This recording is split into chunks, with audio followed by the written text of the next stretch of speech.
It started on a quiet Friday evening when the air was thick with silence and tension, and I sat across from my husband at the dinner table, watching him cut his steak too slowly, too carefully, like he was stalling, like he knew what I was about to say. And I did not hold back because I was tired of pretending that his touch still lit a fire inside me, when in truth, it had long grown cold. I told him I needed more. I told him that lately I had been dreaming of darker skin, of deeper voices, of hands stronger and rougher, and eyes that could devour me without guilt or hesitation. And I saw his fork stop midair, his gaze lift to meet mine, and I braced for rage, or disbelief, or heartbreak. But what I got was curiosity. What I got was a strange spark in his eyes that told me something inside him was waking up, something unexpected. And when he set his fork down and leaned back slowly, he asked me just one question: "Are you sure?" And I nodded without a trace of shame, because I had spent too many nights lying next to a man who loved me gently, when what I craved was hunger.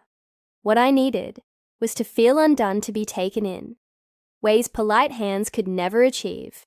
And so he said, "Give me a few days." And I said nothing more that night, letting the silence stretch between us like a promise waiting to be kept. The following Thursday, he came home early, and there was a look on his face that sent shivers down my spine. Not fear, not doubt, but a strange blend of nerves and anticipation. And then he whispered, "They'll be here at 7.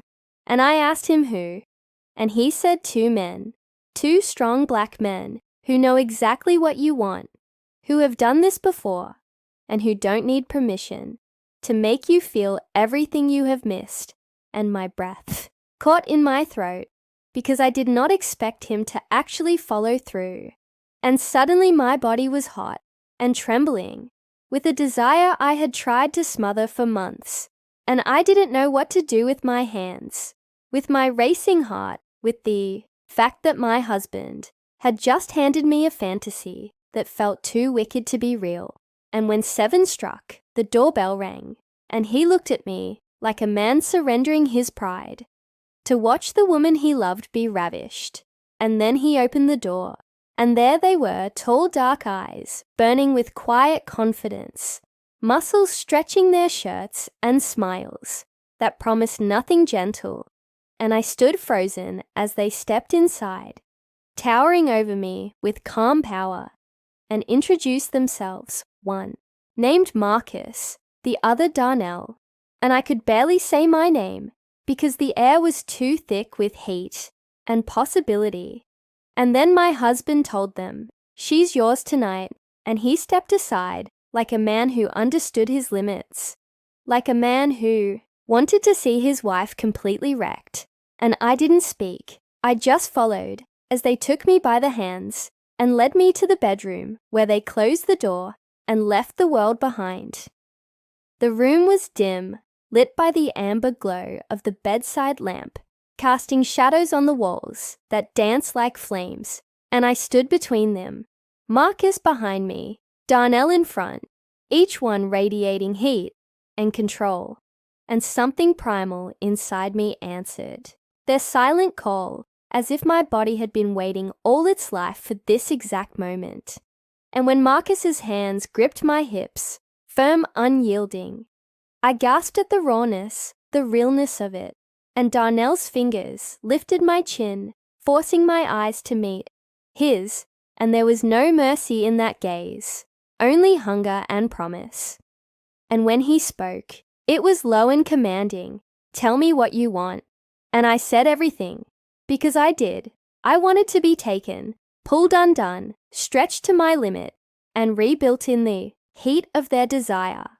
And with one look shared between them, like some unspoken code, the game began. Their hands moved over me, like they knew my body better than I ever had. Like they could read every unspoken ache and respond with precision and patience, and just enough roughness to make me shiver and moan and my husband watched silent at the doorway, his face unreadable, his breath shallow.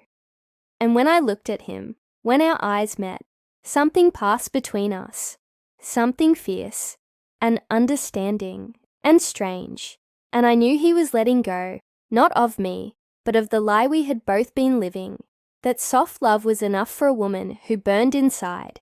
And when Marcus lowered me onto the bed, his mouth finding every place I had longed to feel, worshipped, and owned. Darnell knelt beside me, whispering filth that made my thighs tremble and my back arch.